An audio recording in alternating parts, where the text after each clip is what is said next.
And now a page from our Sunday morning almanac.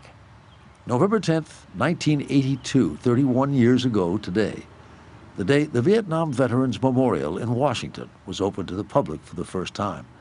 Playground! Intended as a non-political tribute to those who died fighting a highly controversial war, the memorial was initially caught up in controversy itself. Maya Ing Lin. Out of the more than 1,000 submissions, an independent panel chose a design by an unknown 21-year-old architecture student named Maya Lin.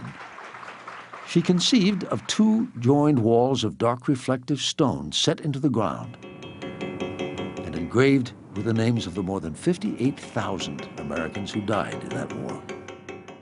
Many prominent politicians and other public figures objected, denouncing the wall as a tombstone, among other epithets.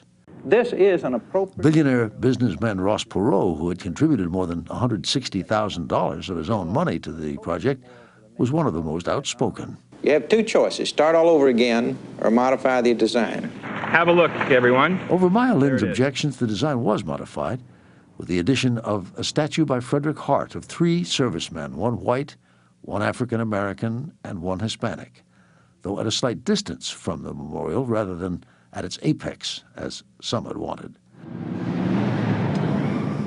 Those early disagreements have faded with time, as the memorial has become one of the most visited monuments in Washington, somewhat to Maya Lin's own surprise.